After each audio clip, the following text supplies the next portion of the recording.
10, 9. You want answers? I want the truth! Get ready for two guys who can't handle the truth. I want the truth! You can't handle the truth! But we can. Dave, Palumbo, Chris, Aceto. RxMuscle.com presents Heavy Muscle Radio. Watch out! Welcome to another episode of Heavy Muscle Radio. I'm Dave Palumbo, and I'm joined as always by the technician, Chris Aceto, on this January 29th, 2018 evening. And Chris, I can't believe it, but we're at the end of January. Right? Can you believe this? This year is it's nuts. Yeah.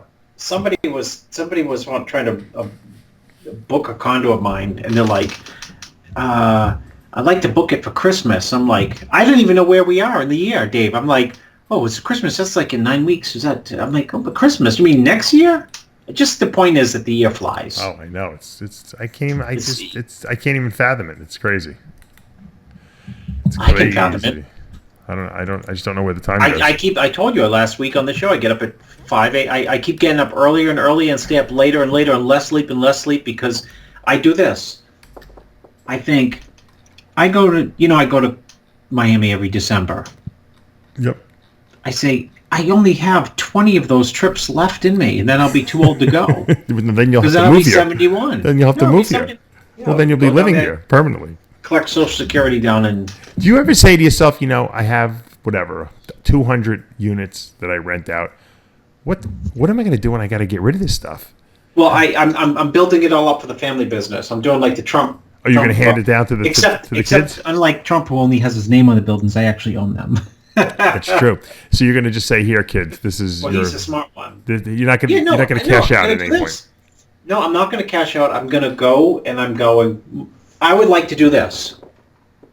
Go into the office, talk to my sons, say, "We making any money today?" They say, "Yes, Dad, we're making money." I say, "Good." Hang out with their wives for 20 minutes, drink coffee, and then go drive around and. So you're leaving them your legacy, essentially. Well, I don't know if it's what they'll do? As soon as you sign it over to them, they'll be like, "We sold it. We sold it, Dad. We doubled our money, and we're going to buy a building we're buying the Empire State Building, Yeah. with Johnson." We sold it, and that's it. Too many units to take care of. We want big. You're not thinking big enough, Dad. We sold it. Our wives divorced us. They got it. We don't even know where they are anymore. No, we bought the Burj in Dubai. Yeah. And we bought into it. We owned 15% of it. With everything you've worked your entire life. You got to think big. You got to take risks. Yeah. You know what? You got to take risks. I take enormous risks. Mm-hmm. Enormous. Because if you like what you like, you know what? They're not risky. It doesn't feel risky. Watch me be bankrupt next weekend by the time the show rolls around. I'll say, "Oh, Dave, I lost it all this week." Well, if you told people the risks you took, most people wouldn't be able to sleep. Idea. Well, they wouldn't be able to sleep, but you're so immersed in it, you know what you're doing. You know what I mean? There's a difference. You can't just say, "Oh, by the way, I'm going to just invest everything I own plus leverage out everything I have." Yeah, that's what it is. But if you know what you're doing, it's not really as much of a risk because you've calculated all the variables that no one else could possibly even have anticipated, Yeah. That's really what it is. A lot of people don't know the variables. Like I always look at these, we watch these shows, Amanda and I on TV, the fixer-uppers, where these people buy these houses, they flip them, they make them look nice, and it's a formula for them. They can just but it seems so easy. Like anyone can do it. Like, oh, this is great. I have good ideas, for fixing up things, and I think I have good taste. And all right, well, how much could this possibly cost? You buy the house for $200,000, you put $100,000 into it, and you sell it for $400,000. You just made $100,000, right? But there's so many little nuances and things that can go wrong along the way, and that. You can have nightmares from it, and people do this all the time, and they lose all their money because they don't know what they're doing. Yeah. I always say, do what you know. Don't do what you know. Don't do what someone else knows. People think, oh, the sprinkler system's so easy. These guys make so much money. They come and they just fix the sprinkler heads. I can open my own sprinkler business. Or I had the guys come here and cut down trees. It was like $2,000 to take down these trees. How hard could it be to hire a bunch of guys with a chainsaw, take down the trees? Meanwhile, your tree falls into a guy's house and you're bankrupt because they sue you. Well, someone will do it with a guy with the chainsaw will do it for like a half price, but he won't have insurance. So the house, My grandfather, my mother's grandfather, my Jewish grandfather, was like a traveling sales guy. He worked for this company called Felco Sports, and they used to provide all the major league, teams with all the uniforms and everything. So growing up, I always had all these like cool, t-shirts and team shirts and sneakers and all kinds of stuff like that. So he was always bringing home like weird like clothing lots of stuff and he had these. He gave my dad these like 20 t-shirts that said they were these. I remember them like they were yesterday. They were like these mustard yellow t-shirts that said Davis Tree Service on it. And my dad was the kind of, he's like a poverty guy. He anything for free he'll take. You know what I mean? Yeah, take two of them. Yeah. So my whole like childhood, he was always wearing these. They were like tight fitting shirts, and my dad was in good shape, when I was younger. And he would wear these Davis Tree Service shirts, and here's my dad, the like English teacher and writer, and he would wear these Davis Tree Service, and everyone thought he owned, all, like the people like at soccer practice. Yeah, he was the owner. They thought my father owned the tree service, and they would always try to hire him, and I didn't get it as a kid. They'd be like, Sal, we get 2 trees in our backyard that need to come down. And my dad didn't talk to anyone because he thought he was better than everyone. He still does. So he'd be like, I don't know a tree service. My father-in-law gave me these shirts, and so it was pretty funny. But that just goes to show you, anyone could buy a shirt and put a logo on it or wrap your vehicle nowadays. It's stunning. My father always the similarities between my father and your father. My father always thought he was better than everyone else. My mother used to scream at him all the time, and because she'd call him Mr. Wonderful and Mr. Perfect, and that was before on Shark Tank the guy named himself Mr. Wonderful. I know. I've become a Shark Tank obsessive watcher now. We don't really watch much TV in the house except for the fixer-upper shows, and now we watch Shark Tank while we eat dinner. Yeah, I love Shark Tank because they play it like one after the other, and on CNBC. And what a great show that is, isn't it? Yeah, that's my kids say all the time. How about we come up with this? How about we come up with that? Because they watch Shark Tank. It's the ideas are so ridiculous sometimes, but by now like who the different sharks like, what kind of like what they like, and what they don't like. Like the girl Laurie who's home shopping. Yeah, we'll put it on QVC, and we'll and people will love it. She makes money though. That one. She makes a fortune. Yeah. What was that little sponge that self-cleaning? It cleans the plates for you before you put them in the dishwasher. We'll put on QVC, and Middle America will be calling. They'll break the phone lines. I know because I know my dad. My dad would, if he was coherent enough to watch Dr. TV. Tony Hughes on. Go ahead. My dad would be saying how ugly that she is. He'd hate her. He'd hate that girl Laurie. He'd be like, oh, who could look at her, man, she makes money. Who cares? Oh, I can't watch the show. I get nauseous watching. She's beautiful. Yeah. She thinks she's gorgeous. Beautiful. Right. That's because it's a woman making money, and he's jealous. He's jealous. Yeah. Oh. What about So speaking of shows, I was going to say put Dr. Tony Hughes on the show. Yeah, he might be. He could hawk his DNP on there. Look, sharks, you just pop these pills and you eat all you want and you get lean. Laurie, we can sell those. Oh, the housewives would love it in Idaho. We'll put you on. We'll put some nice little packaging in pink little boxes. Oh my God. Yeah, if only all the illegal drugs were really legal, we'd make a lot of money on this. I always told everyone. Maybe you could do a Saturday Night Live skit. Put sell cocaine. Oh yeah, the woman who was under stress with 3 kids at home. I always said, who would be better than selling steroids than me? If they were legal. Like how hard would that be? Fuck, man. You could go on QVC. Yeah, I'd be loaded. So anyway, Guy Sisternino I saw is out in Vegas this past weekend at the gun show. I know with Branch Warren and there's a few other bodybuilders. They got some kind of, I don't know if it's a gun booth or something like that. They're doing something out there, some kind of hunting booth or something like that, because I know Guy's a big hunter and he's a big gun aficionado, and I know Branch is a huge hunter. I went hunting with Branch actually.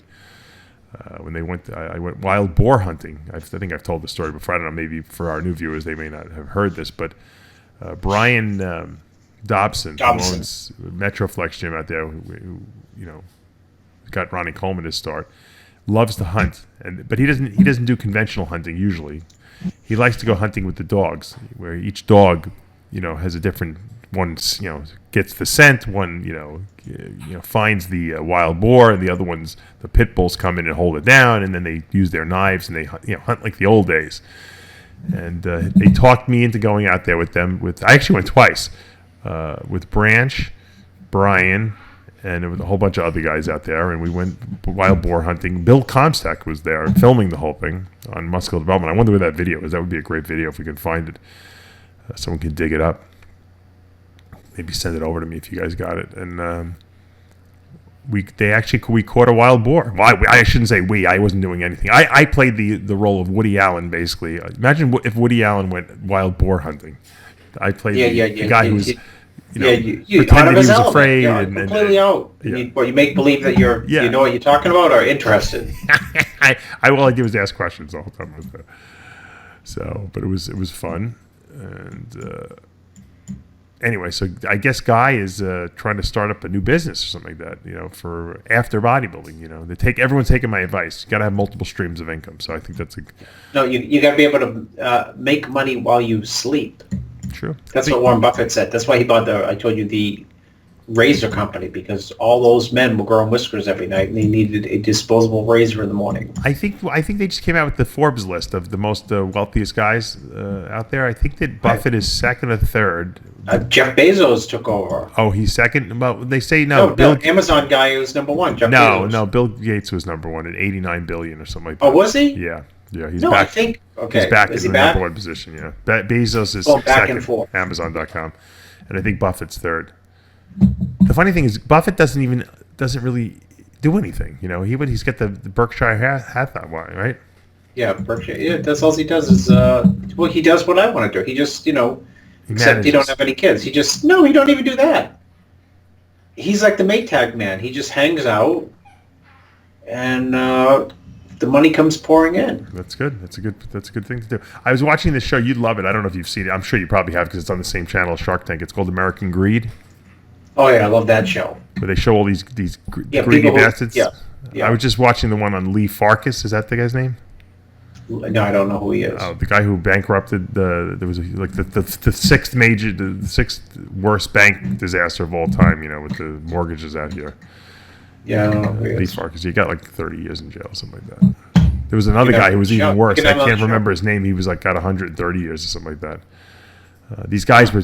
The funny thing is, they were actually making money, like legitimately, and it wasn't enough. They wanted more, and they wanted the craziness. And the Bill, this guy. Well, that's great. Right? This guy in Ocala, Florida, out here built this building where the workers loved working there. They had gourmet chefs coming in, and they would make all the meals here. And they were interviewing the girl who was working in the kitchen. She's like, yeah, they would be ordering, like the most high quality meats and fishes you can get anywhere. It was like crazy. We couldn't even believe, they would be ordering jars of caviar for like $500 a jar or something like that, for the feed the workers. It was crazy. So the people loved working there, Unfortunately, when the bottom fell out, he was there. Everyone was out of work pretty much.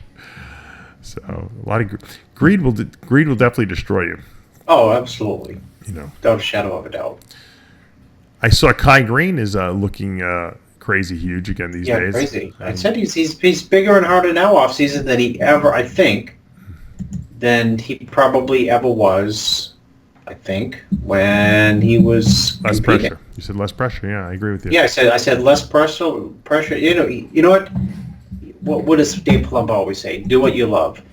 Right now, he's doing what he loves, minus the pressure of having to show up as the improved Kai Green from show to show. Yeah, but this is what my father would say. My father would be like, "Why are you walking around as the biggest human being on the planet and you're not doing it? And you're not competing? Why are you doing this to yourself? What's the return? Like, because he's so popular now, he doesn't need to be that big, and he'll still be just as popular.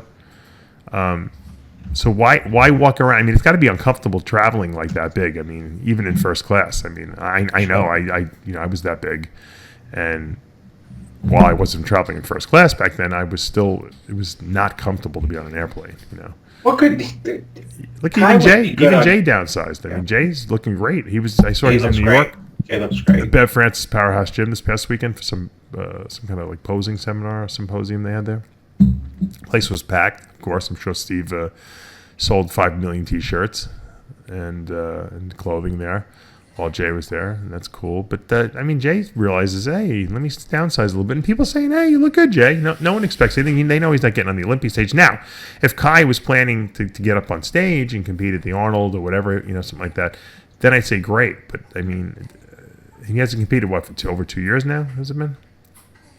Right? Yeah, 2 years ago he did the Arnold, right? 16, yeah, a couple of years ago. It wasn't Cedric won last year, and then the year before it was him and so it was 2 years ago. Yeah, it was 2 years ago. Not that long ago, really. So he's still, it's not too far off. Yeah, I'm saying, I'm sure he could still do well if he competed, but it just doesn't seem like why be that big and that huge and put that kind of strain on your body at this point? Because he loves it. He loves being big. Is that good or is that bad? He's greedy. He's greedy for that size. Well, I'd like to ask him. I'm trying to get him for an interview. We'll see if we get him on the site. I think that it's time for me to do another Kai Green Day Palumbo interview. Sit down. We haven't done one for quite a while since he was just actually really just making it in the pro bodybuilding scene. I'd like to get him on now to have his perspective of his career and where he sees himself going now in the future. I think that would be an interesting video. Without all the I don't know what you want to call it. I want to control the interview. In other words, I don't want Kai controlling the interview. And I think a lot of people, when they interview him, are afraid to really ask him the questions that people are thinking about. And so Kai's good. You can just say, hey, Kai, we're going to do an interview for an hour, and I'm just going to ask you one question, and then you just keep going. And he'll talk the whole hour. And it'll be interesting. It might not be what you want to hear about, but it'll be interesting. To be or not to be? I would like to I'd like to control the interview and really, ask him the questions that I know people are probably wondering. Yeah. But you know what? For now, I can't. I will have to. I won't get Kai for now. I'll have to accept the next big interview we have coming into the studio, which is on Tuesday, which will be live in the studio. Big Lenny Person. Do you know who Big Lenny is? No, I saw because I was looking. I know you did a big interview this week. I did with Roger Stone. We'll talk about it a little bit. Yeah. And I was looking for that on the RxMuscle YouTube station.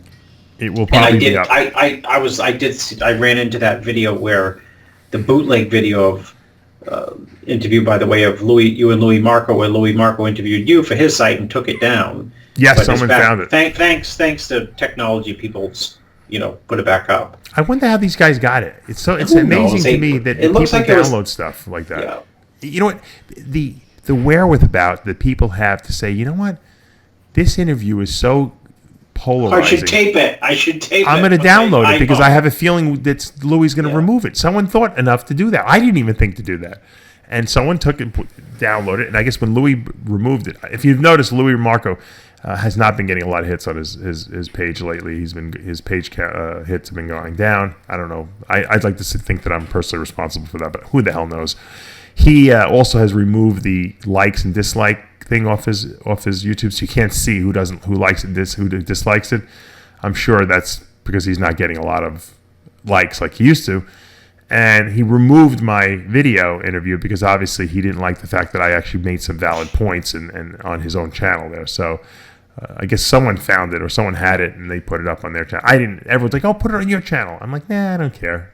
Let someone else get the hits on it." I put it out there. I think I did a good job handling him. And to me, he's still putting up shit on his site trying to get me, or whatever, make me look bad or whatever. So I'm done with him at this point. This is for now. There's nothing really to talk about anymore. I've exposed him, and that's really what I wanted to do as the phony and egomaniac that he is, and very arrogant at that. So there's no reason to even talk about him anymore. He's really not a valid entity in our lives anymore. It was amusing for a little bit but I'm bored with him. As I get bored with these social media guys, like I'll talk about them and then we'll go back and forth and we'll debate and argue whatever, and then I get bored and I got to go on to something new. So Big Lenny's my new project. Yes, Big Lenny is is a guy in South Florida, and if you watch the video, I did a background preview interview. I did a preview type of video for the interview because I wanted some people to know who he was in case you didn't know who he was. And Big Lenny's been competing for a number of years. He was a powerlifter originally. He's a very strong guy, from what I understand. He has an over 600-pound, I think, raw bench press. And he got into bodybuilding. He obviously fell in love with it. Now, he doesn't have the most aesthetic physique. He has a very big midsection. He calls himself the Tom Platz of abs. But he's one of these, like, you know how I used to have the RxMuscle Whack Pack with Jimmy the Bull on it and the Magnus the Magnificent and all the Dark Anthony. He would be a perfect whack packer, because he loves bodybuilding, he lives the lifestyle, but he's not ever going to win the Olympia, obviously, or turn pro. He's just one of these guys that's amusing, but he's so passionate about bodybuilding that it's great because I can talk seriously with him, even though he doesn't really take himself seriously in the sense. And he has this whole group they called the Del Rey Misfits, basically, which is basically like the RxMuscle Whack Pack. And they have their own podcast now, and they do their own shows. And I said, you know what, this guy's just a personality. I got to get him on. I'm sick of the guys that all they want to do is talk about drugs, although I'm sure Big Lenny and I will talk about drugs, but I'm going to interview him in studio and find out what he's all about. He doesn't do any social media or anything like that. He has guys that do it for him. He doesn't know anything about technology. He's not into smartphones and all that. So I like that. He's a true, throwback bodybuilder. Sure. And I think he just got out of the hospital. He was in there for he had some kind of an arrhythmia or something like that. And I want to ask him about that. And he's all depressed now because he had to go off the gear. And he's just a character. And he looks, he's got a very interesting, intense look on his face. So it should be a good interview. This will be up this Tuesday on the RxMuscle website. I know a lot of people have been submitting questions because I knew some about him. I didn't really know that much. So people have been sending me insane questions. If you see these questions, Chris, ask Lenny about what he thinks about transvestites, and ask Lenny about his sexually transmitted diseases that he's gotten, and ask Lenny about his porn collection. And just why? Oh, because it's the Misfits. Well, no, but this is stuff that the people who are Lenny followers, he regularly talks about. Yeah, I don't readily watch all his stuff, so I don't know all his shtick, which I probably should do, but I don't have the time to go watch it all. So people send me all the snippets so I can catch up on what's going on with it, because I just know what I can see what he does every year. He competes at the same show, the Ruby Classic down in Florida here. But they know all his little likes and dislikes and all the funny stuff he says and his little Lennyisms, or as I call them, his sayings and stuff like that. So everyone's been sending me all this nutty shit because I can ask him questions. So I thought it was pretty amusing. So I'm looking forward to it. Once again, in the off season, this January, February, when nothing's going on, I like to feature the unsung heroes, I call them, of the sport, the people who kind of make it interesting and enjoyable. We'll probably have Boston Lloyd on as well. Again, I know he wanted to come on Iron Debate and debate someone. So we'll get him on. Who else did I say we get on this week too? Someone else wanted to come on. Everyone's asking me to come on Iron Debate now that we're doing these guru Iron Debates. We had with Thackeray and Phil Viz this past week, which was great, on coaching. What makes a good coach? Should you be too complex? Should you be not? Should you be simplistic? And people liked it. I got a lot of good feedback. People liked your viewpoint on everything that we talked about. The week before, we had Thackeray on with Sergio Oliva Jr. and, of course, Jose Raymond. That was a great one as well. So, did you have Thack on that? No, you had. That was when you had. I said Sergio. Oh, Fuad, right? Fuad. You get the Fuad and the Thack wrong. Well, I got Thackeray on with you, right? Was it you and Thackeray? Yeah, Thackeray's the best. I can't wait to see him to break his what. Yeah. So we've been having some good Iron Debates. People love that show. And the programming's been good on RxMuscle. We've been hitting a lot of hits and a lot of new subscribers, and so we're trying to crank out as much stuff. People. It's funny. I spend so much time with content for the site, and getting all my emails done and dealing with all the baby stuff we got going on here and my sakes. Yeah. And then people say to me, I wish you'd really spend more time on Instagram. People telling me. People do these things on Instagram. I'm going to tell you, you don't do it, but it's called they do like live stuff on Instagram Live. And then they do the little storyboards on Instagram where they basically just, Jay does it all the time too. They basically just tape everything they do during the day. Constantly, turning it on. I'm going to the bathroom now, or I'm cooking my egg whites, or I'm going to the gym, or I'm walking into the grocery store. You know, it's like all day long they do this. And people are like, hey, we really like you to do that. I think your Instagram following would be much bigger. I said, yeah, probably would. I said, I don't fucking have 2 seconds to do anything. I see, but you know what I don't like about the Instagram? I know that's the hot thing to do now. I put pictures on Instagram, but I don't do the timelines and all that stuff, because here's my problem. Instagram, these videos don't stay there. They only stay there 48 hours, and they just disappear. I don't know why anyone would want to spend all this time recording all this stuff and then have it disappear. To me, it seems like a waste of time. So that's why I'm against doing it. If I'm going to spend time recording, I want the stuff to be around for posterity, you know. So at least my body of work doesn't disappear. It's like, it would be like my dad writing, you know, every single day in a journal, and then there not being any journals at the end of the fucking 2 days passes, and then the journal disappears, you know. He's wasting his time. What is he writing for then? Yeah. So well, like you said, there's only so much time in the day. I mean, look how busy you are. What time? We start the show at midnight. I know. You know what I'd love to do? I wish I had someone. I wish I had someone, and then I don't wish I had someone. I wish I had someone following me around with a camera constantly and just capturing everything I do. And then at the same time, I'm like, you know how annoying it would be? Because then I'd have to be worried. I'd have to be like performing all the time. And so sometimes it's good to just take a deep breath and do nothing, you know? Yeah. Today we did nothing in the house. Amanda and I basically. I do a lot. I do nothing a lot. We didn't leave the house trying to get better at doing nothing. We didn't leave the house till like 4 o'clock. We went to Home Depot, and I ran into my 2 neighbors who live next door. I bought some paint. I want to repaint the studio, my snake room floor. So I got some paint, and I got some sand, some kids' play sand, because I'm setting up I have my turtles in my garage. Yeah. Well, I think the female turtle. I have these albino red-eared slider turtles, and I got them when they were like the size of a dime, and now they're big. They're probably like 12 inches, the female, and the males are probably half that size.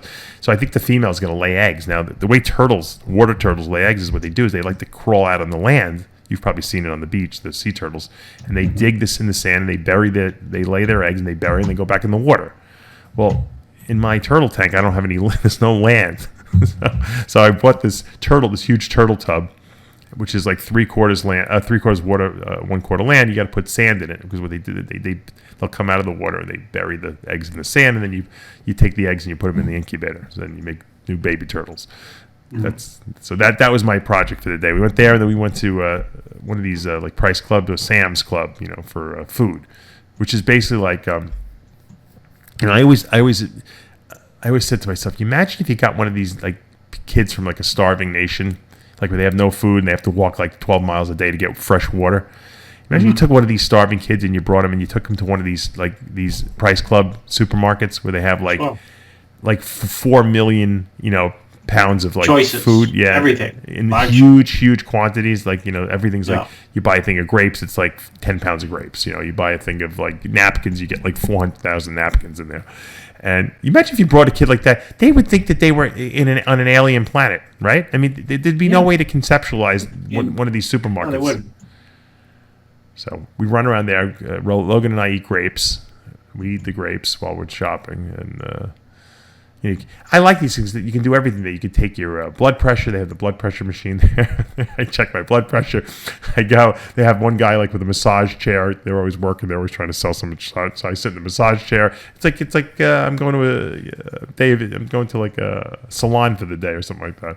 We buy food. They have clothing there. We bought Logan some. What I do is I buy Logan every like pair of pajamas and clothing that I would have wanted to have as a kid. So we get him like I get him Spider-Man pajamas and Batman pajamas, and he was carrying around this round Spider-Man pillow. And luckily my son is easily bored. So by the time we're at the end of ready to check out the supermarket, half the stuff I can put back because he's done with it already.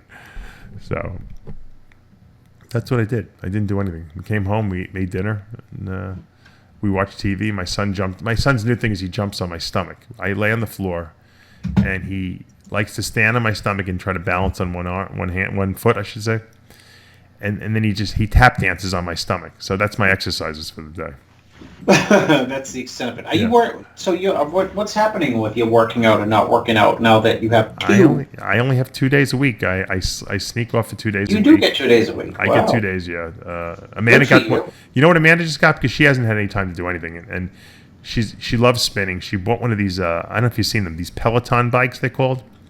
Yes. It's like a spin bike, but it's got a huge screen on it that connects to the internet, and you actually can take these live classes where you're actually spinning. You see the instructor. It's like you're in a spin class. It's unbelievable. It tracks all your vitals and everything you're doing, and it records them, and so you're competing against other people in the class. It's unbelievable. The technology that we have is crazy, and they come and they deliver it to your house and they set it up for you. It's like they have this network of people all over the country that working together. No matter where you are, they'll come and they'll deliver it, and they'll set the bike up for you. It's crazy. So that's what she's doing now. She's spinning every day. It's sore all over the place because she hasn't really worked out in like almost 2 years now since we had Logan. So she spins, and I just go to the gym twice a week, and I wish I had more time, but it's better than nothing. You get up you don't have to really babysit your kids anymore, so you can get up at 5 in the morning and go to the gym and do your cardio. Are you still doing that? Yeah, big deal. I did it this morning. Got up at 5. Wow, that's crazy. Yep. Look, you've solved the time issue better than anyone. By getting no sleep. You just go and sleep. Yeah, exactly. I wish I can do that. Well, I'm telling you, Dave, you're going to get to the point where you have so little time that you realize I'm just not going to be able to sleep ever. Once you accept that whole factoid, you don't get tired. You don't get tired. I wish I could do it. I'm much better with less sleep now than I was when I was bodybuilding. When I was bodybuilding, it was terrible. Oh God, forget it. Bodybuilding. You know, there's nothing worse than being like training hard and then trying to stay awake. Someone could say, Dave, if you can stay awake, we're going to give you $500 in the next 20 minutes. You would be, no, I can't do it. Come on, just stay awake. I can't. $1,000. No, I can't do it. I was like a baby. Now I know why babies sleep all day long, because that's how that's the best way to grow. Yeah, exactly. It's the best way to grow. Perpetually exhausted when you're training. Yep. Well, it's just Trump was right. Trump was right to some degree. Yeah, it drains your energy, because think about it. If you're breaking down tons and tons of muscle tissue, there's no way your body can do that while you're awake. You have to sleep. That's why a lot of guys who don't sleep well, they don't recover well. According to Tom Brady, which scientists want to kill him over, even though, a low acid diet would help fight that muscle inflammation. But hey, you know what? You sent me this article. I was going to bring it up. Tom Brady's got a new diet book out. For those of you who've been living under a rock, Tom Brady's the quarterback for the New England Patriots. By the way, I was wearing my wife. We ordered these boxes from Uline, to send out all the Dave Palumbo orders, and they throw in a free shirt if you spend enough money. Davis Landscaping. Davis Tree Service. Yeah, I got a New York Giants football shirt they sent me, so I wore it today. I don't even watch football anymore. I was a very big Giant fan when I did have time to watch football. And everyone was coming up to me. I'm in Florida. Everyone's coming up to me. Thank God, man, a Giant fan. Fuck these New England guys. And now you're a New England guy. Oh, yeah, the New Yorkers are around, right? Yeah, but no, for some reason, there's a lot of people from the Boston area who live on the west coast of Florida. I think there's more more New Yorkers on the east coast of Florida. On the west coast where I live, it's a lot of New England Patriot fans. Wow, I can't even believe it. Huh. So, anyway, so Tom Brady comes out with this new book, basically going over how he's so successful. He's like Dexter. He's 40 years old. He's still competing at the elite level in the NFL, which is unheard of, right? Because, guys get hurt. They don't last, whatever. They lose their skills. And he's basically he goes over. And this article was written by this woman, Julia Bellas. And it's from VoxMedia.com. And she's like bashing this guy like he doesn't know what he's talking about. Worse, like she knows what she's talking about. It's one thing They're making fun of him that he's saying that it's because he eats a very low inflammation diet, which is I 100% agree with, because obviously it's going to help you recover better. He doesn't eat a lot of red meats and saturated fats and sugars, because those cause then they go find.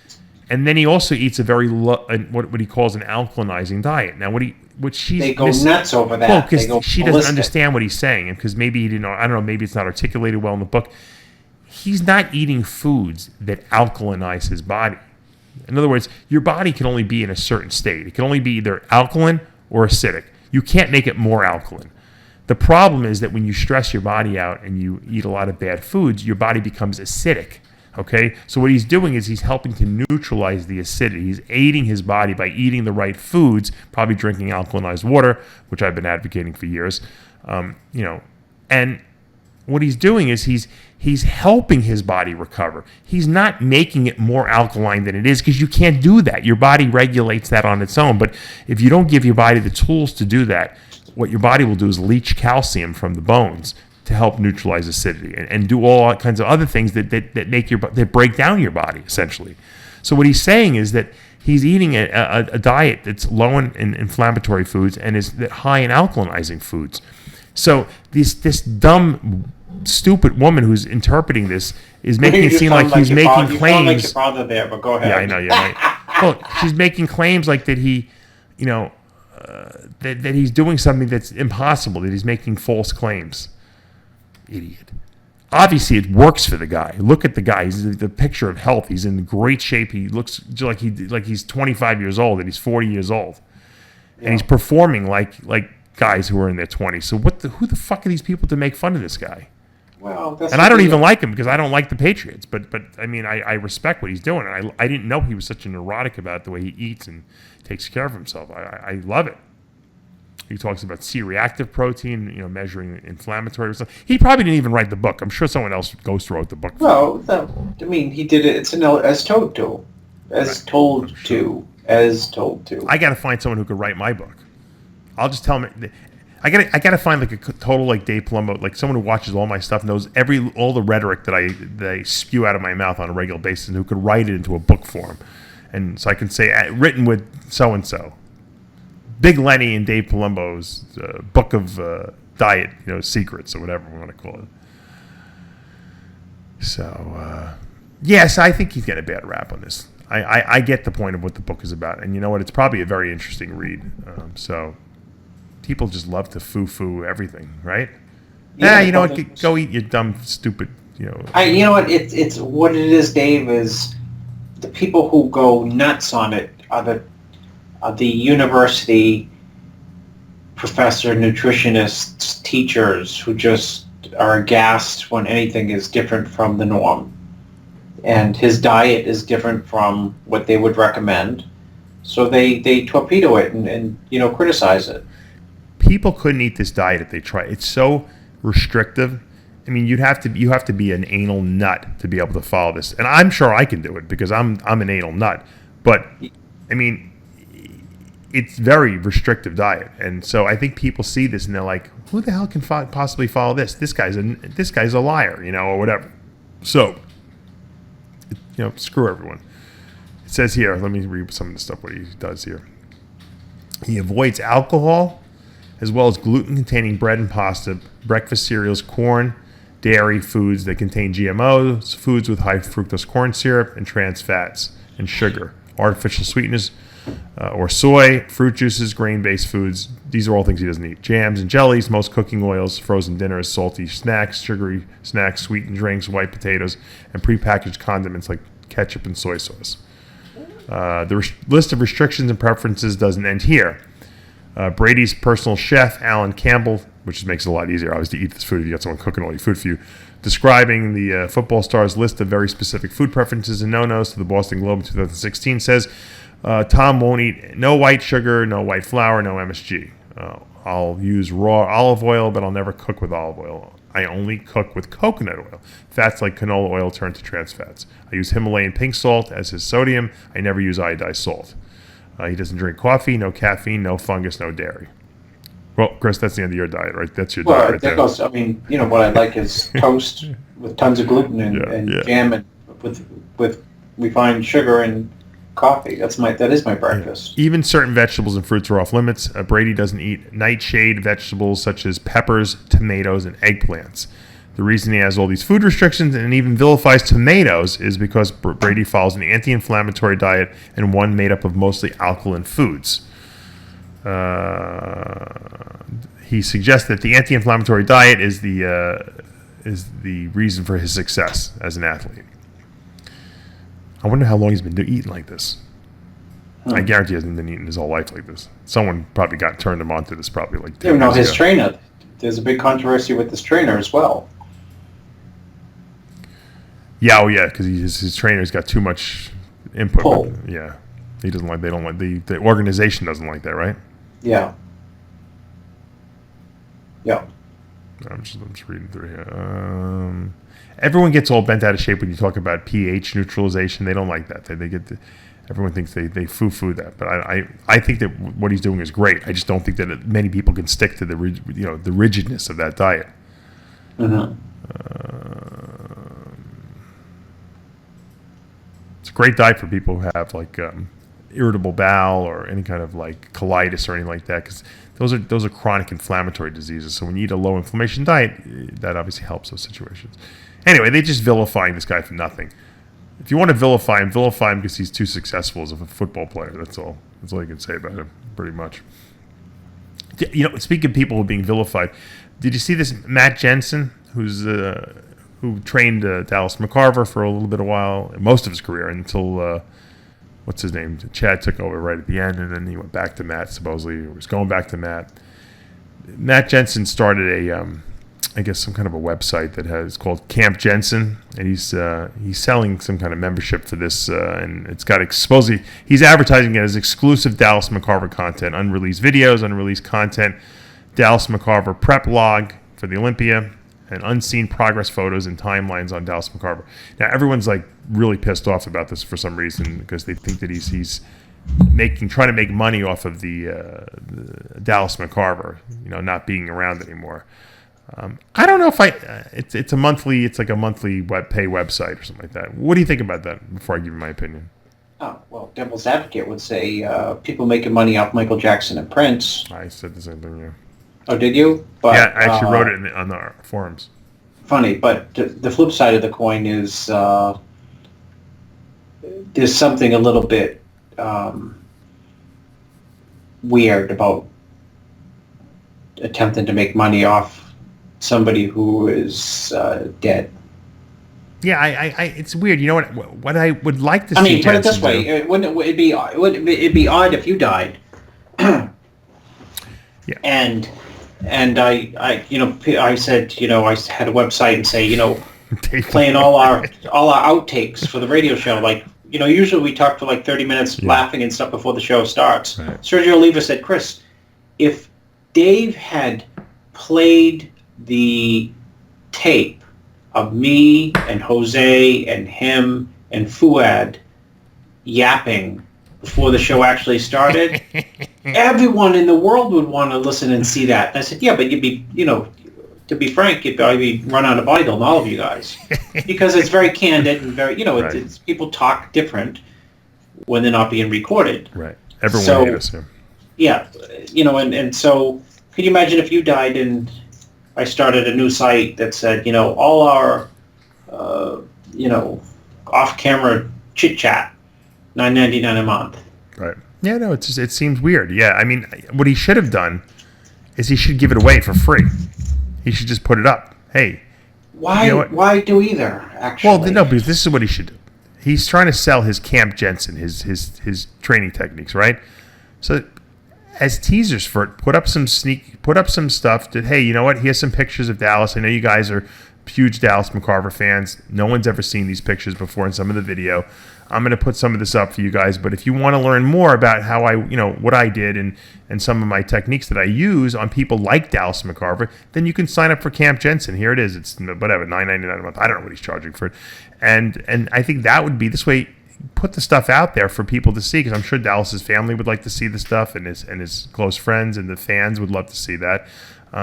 Because when you put it up and then charge people, it looks like you have ulterior motives, like you're trying to exploit the guy now, or exploit his memory. I don't know what it is. I don't think there's anything wrong with it personally, because like you said, I mean, should the Michael Jackson family not be still selling Michael Jackson paraphernalia? People want to buy it, right? So.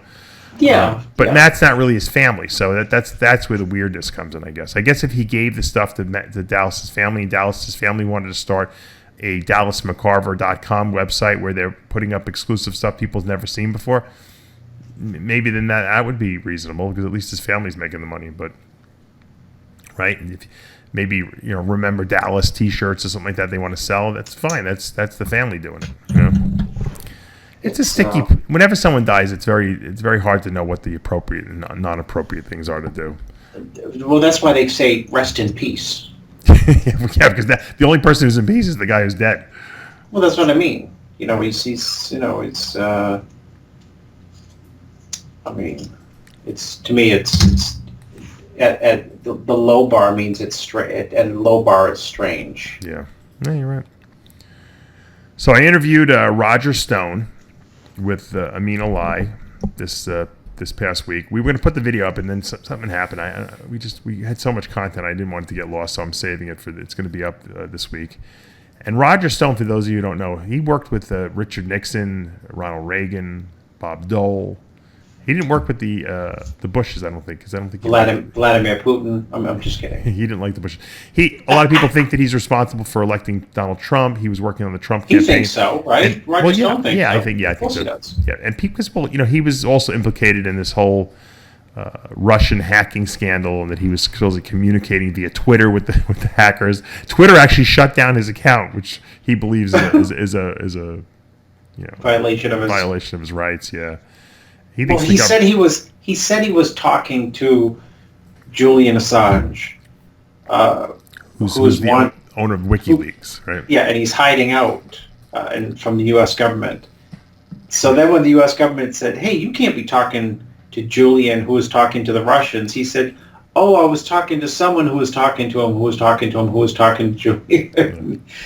So he walked that one back. Yeah, well, he's a super interesting guy. Not only did we talk politics, and we talked about Arnold and why Arnold and Trump don't get along, and he talked about working out. He talked about, I didn't know this. Did you know Ronald Reagan was really into working out and training? Big time. Yeah, Big I didn't know that. Yeah. You probably trained. He used to his favorite exercise, which I thought when I was a kid, that's not an exercise until you try it, was horseback riding.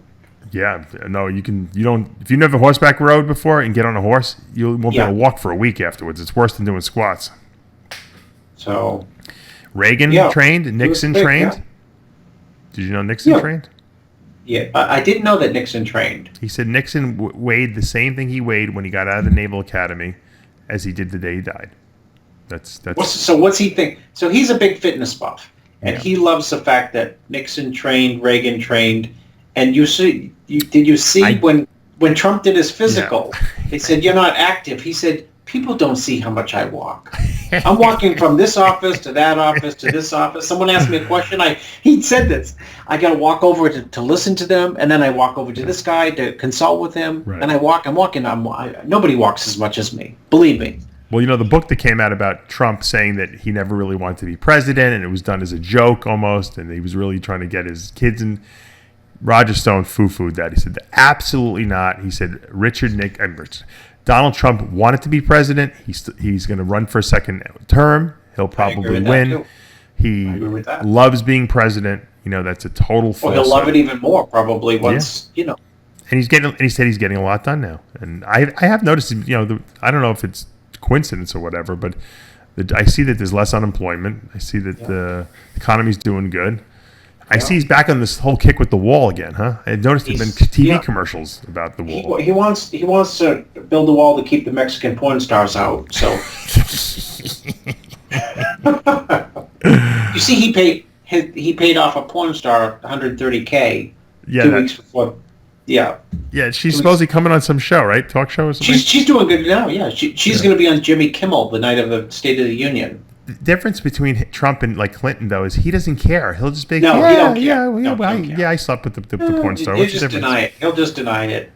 If he may not deny it and say, You know what he'll say, though? If people say, we caught you in a lie. You said you denied it, and now she's saying you did it. He's like, who cares? Stop being a bunch of pussies already. What does that have to do with the economy and the country? You're running the country. He knows exactly how to deflect people from and then people are like, he's right. What are we wasting all this time? That's what Clinton should have said. Yeah, you know what? She gave me a blowjob in the Oval Office. You know what? Who cares? Am I a good president? Yeah, so shut the hell up. Because you know what? Clinton couldn't, because the evangelicals on the right would say, oh my goodness, what are we going to tell our children? Now I don't know what they're saying. Yeah, but you know what? Who cares? He was the president. Well, I know who He cares. should have just not have lied. He should have said, "Yeah, what the hell? So what? That's my wife's a lesbian, and this is Nobody cares. This is what I do. I got to get some action somewhere. It's our arrangement we got going. So that's like Trump. Trump is just bluntly honest, and so he doesn't care. Speaking of Trump, I see your friend, another no degree of separation, your good friend, Who? And Vince McMahon, starting the new football league. and Trump's best friend. Yeah, very close. Starting a new football league. You're right. I actually asked Roger Stone if he can. They're gonna have to stand. Everyone's gonna have to stand. Vince has already said no kneeling. Yeah, no kneeling for the national anthem. That was pretty funny. Yeah. Well, we'll go over that in a second. But I said to Roger Stone, I said, "Do you think you could get Vince McMahon elected president if he had come to you and said, hey, look, I want to run for president?" He said, "I can get anyone elected for president with enough money." It's so funny, Dave, because Vince's wife, of course, ran for Senate and lost twice. He talked about that. He said, "Yes, she was in a very, very aggressive contingency. It's a very democratic state." Yeah. No, she's in a very democratic state. She's in a very nasty campaign, and she was actually the opposite of Vince. I always thought Vince would have won, but not her, because Vince would have fought back. She never fought back. She was, quote, a lady. Yeah. I know that's sexist, but she didn't really fight, and she's qualified, actually. I met with Linda McMahon in her house to do her diet. I was doing her diet for a couple of years. Alkaline diet? Was it one of those phony alkaline diets like the football player? It was a ketogenic diet, actually. Oh, but God, they'd hate that worse than they did say you're going to die. Anti-cancer diet, right? Yeah. So anyway, I went to her house and we met, and she's just such a smart, intelligent woman. Oh my God, she looks so young for her age. I mean, you could just tell she takes care of herself. And I don't think people get this impression of people by oh, she's a rich woman, and they have all this money and they spent on the campaign, and she's not really for the people.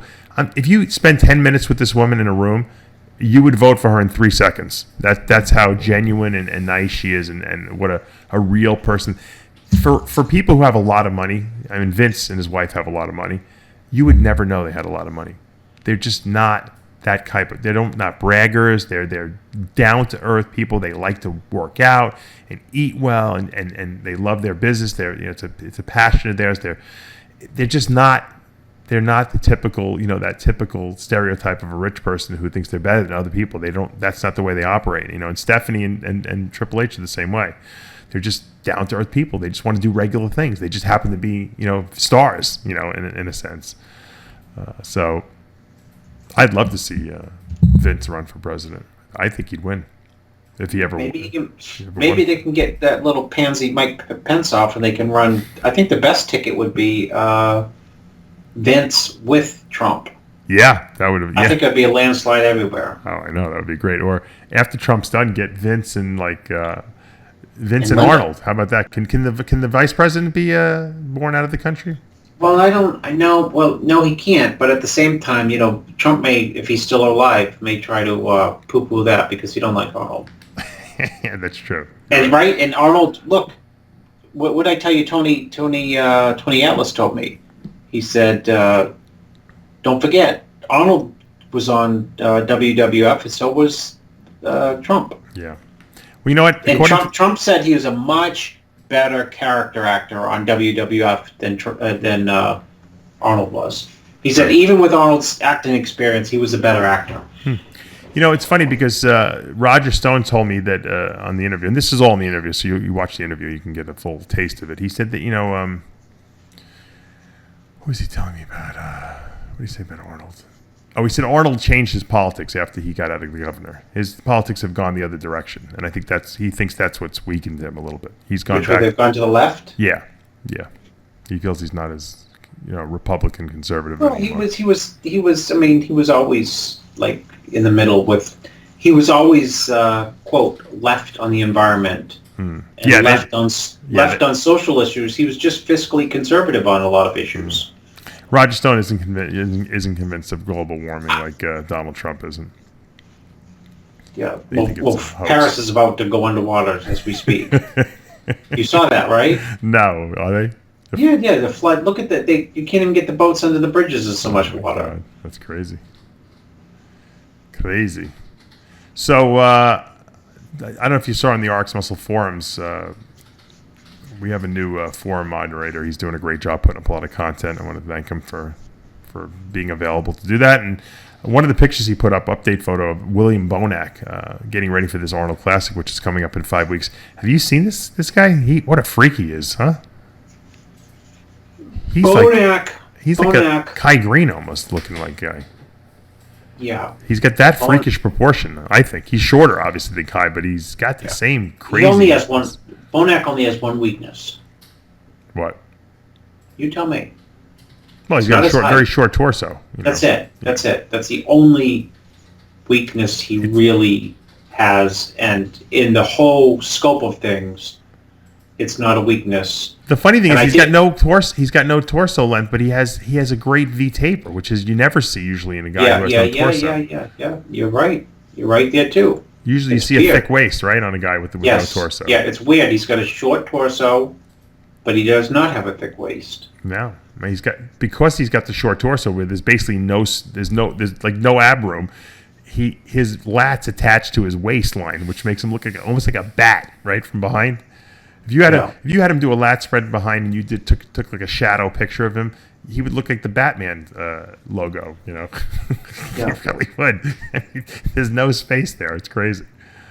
If Dennis Wolf had his lat connections, forget about it. Oh, now you're criticizing Dennis Wolf again. He's really gonna like you. Yeah, he's not gonna like us anymore. Let's talk about Bonac. All right, a lot of people think that he can win the Arnold Classic, and I agree that in the right circumstance he can. But I think a lot of people are forgetting from the Olympia, the reason he did so well was because Shawn Rhoden, Dexter Jackson, and Cedric McMillan were way off. Yeah. I think people are forgetting that. Yes, Bonac was great, but does Bonac beat a 100% Rhoden, 100% Dexter, 100% Cedric? What do you think about that? I would say that'd be a challenge for him, because of the height. Well, you've got to go back to, Cedric won the Arnold last year. If you backtrack one more year before that, he beat fair and square Kai Green. Kai Green in every single part of the contest except the posing round. So he won that year in terms of bodybuilding show. Kai Green has more muscle, more density than Bonac. So that puts to bed the idea that Bonac, at his best, could beat Cedric, I feel. At his best, yeah. Yeah. Which is a big asterisk. Because we never know if we're going to get Cedric at his best. Yep. So, it's like any competition, it's a competition of contrasts, one physique contrasting against another, and that all depends on who's at their absolute best. What I can say about Bonac is that he probably hasn't been off ever in his career, really. Not recently. You know what I mean? Sure. Well, Not recently. Pick a show when you said, oh, Bonac doesn't look good. Yeah, maybe when he was doing the 212 and he had to try to make the weight, but... he's progressively getting better. So, he's got to be reckoned with, that's for sure. He's got a lot of momentum, too, from that Olympia. A lot of people thought he should have been second there, ahead of Rami. And so he's got momentum. Rhoden's coming off a bad Olympia. Dexter is coming off a so-so Olympia. He was good, but he wasn't great. Cedric was bombed the Olympia, but then finished the year strong with that win in, was it San Marino? Yeah. So, and then you got the return of Dennis Wolf, and of course Roelly Winklaar, who's always very dangerous. So, it's a tough lineup. And I said this, I've written this on the message board I wrote. If Bonac wins the Arnold, his stock, he's the number 2 guy. There's no one else to beat really. Except for because he beat Rami in my opinion at the Olympia. So if he beats this lineup at the Arnold, it's him and Phil Heath, as far as I'm concerned, going into that Olympia. Yeah, well, he don't get a chance in hell against Phil. I don't know. Let's. Phil had a surgery on his abdomen. Let's see how it looks. People think, oh, he's got his. I know, but it's just like Phil's got 7 wins behind him. You think, just like 7, then he lost to Bonac. It's just like, Well, you know what? Think about what happened to Ronnie that one year when his lat was terrible. A muscle tear can, Jay in '07 had an injury running into the show. Right. So, I mean there are injuries that pop up. You never know, you know what I mean? Phil's at that age now where things start breaking, and so this past year was the first year we really saw him vulnerable in the sense that, he needs hernia surgery. Now what's going to, what'll pop up its head this year? This is, I always tell people, I have a friend who just turned 26, I think.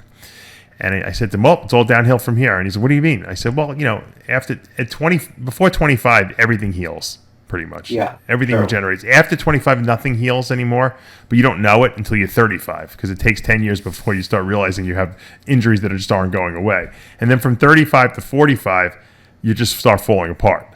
So that's why Dexter's so amazing because he's over 45 and Dude, most people are dead. If Dexter, let me say, I thought of this the other day. If Dexter pulled off this win, he is unequivocally the greatest bodybuilder in the history of mankind.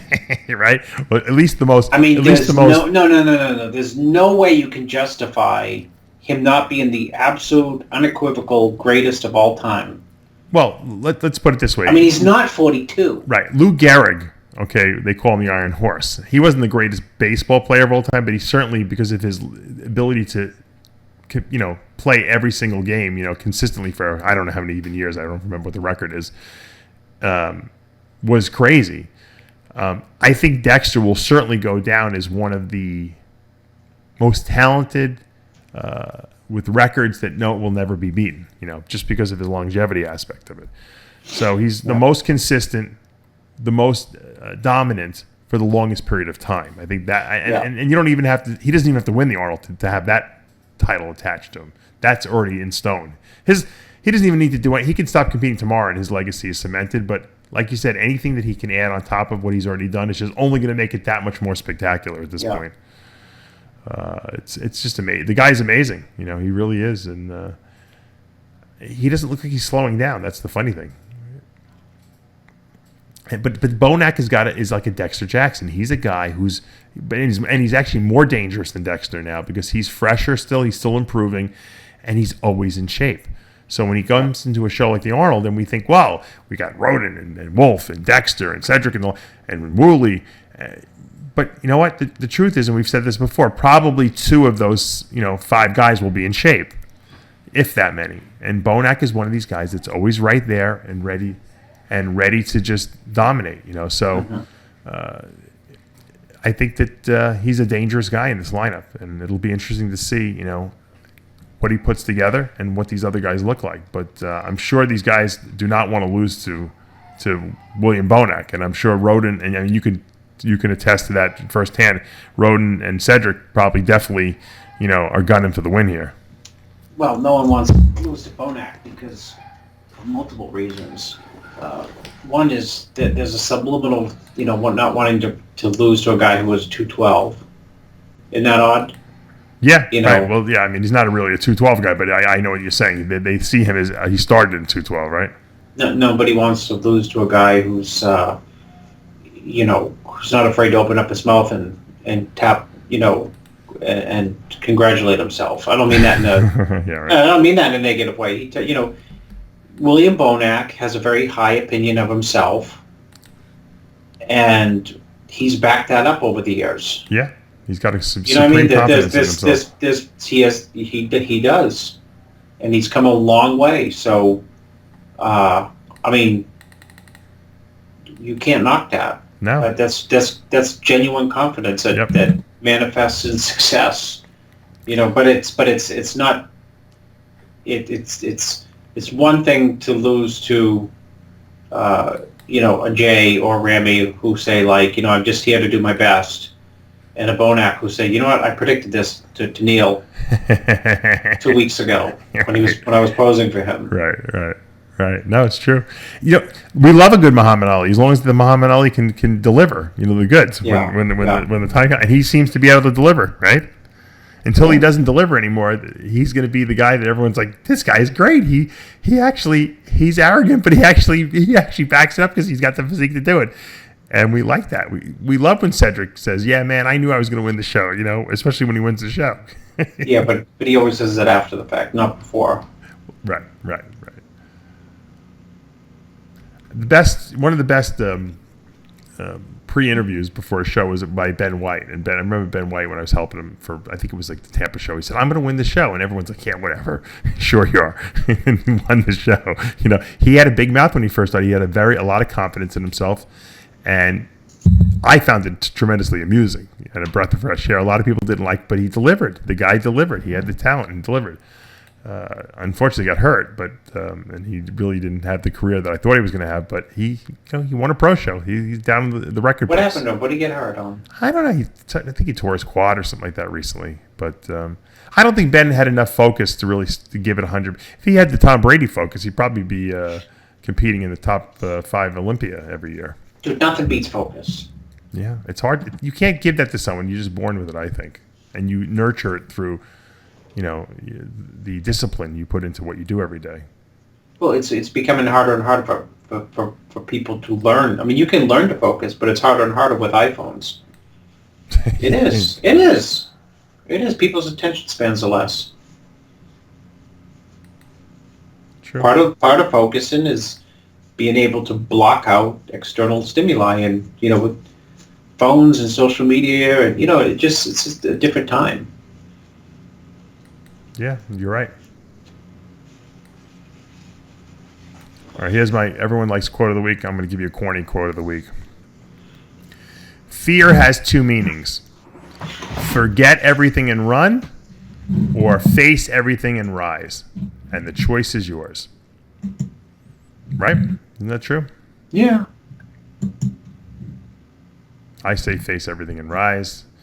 And, sometimes fear is good. I always look at it this way. I think fear is very good. I'm afraid of there's certain things that I am afraid of. Like, I don't want to go skydiving. And to me, jumping out of an airplane and proving that I'm not afraid of that is not going to make my life any better. It's not going to make me a better person. So to me, that's a stupid fear. That's just a fear of not wanting to die, and in a freak accident. But then there are fears like, I'm afraid, I really wanted to be a pro bodybuilder. I'm in medical school. I'm afraid to do it. And I said, you know what? I'm going to take a year off and I'm going to see how I do in bodybuilding. I'm going to give it 100%. That was fear, but you know what? Rather than run away from it and take the easy route out, take the conservative route out and become a doctor, I said, I'm going to face it. And it worked, for me. So that's the fears that we have to learn to get over. The fear of like, holy shit, I'm going to lay it all on the line. I'm going to go buy this, as you would do. I'm going to buy this business office building that I'm going to leverage myself out to I have nothing left. Yeah, eyeballs. All under the ability that I sat down and figured out that I can make money on this thing. And a lot of people would say, fuck this. I can't, I'm not risking my whole life on this, my whole livelihood. And you'll do it and then it'll pay off. So that's what you got to do. You can't be afraid, okay, to run away from things, okay, that are important to you. Like I said, being afraid to jump out of an airplane or jump on a trampoline and do a backflip that's a stupid fear. That's not a fear. That's just, that's your ego involved. But do the things that you feel deep inside are important to you, and don't look back and don't have regrets about it. Even if it doesn't work out the first time, even if it doesn't work out the first 10 times, if it's something that's important to you, go after it, chase it. And on that note, we're out of time. Until next week, remember, with Heavy Muscle Radio, the truth hurts. good night, everyone. 911!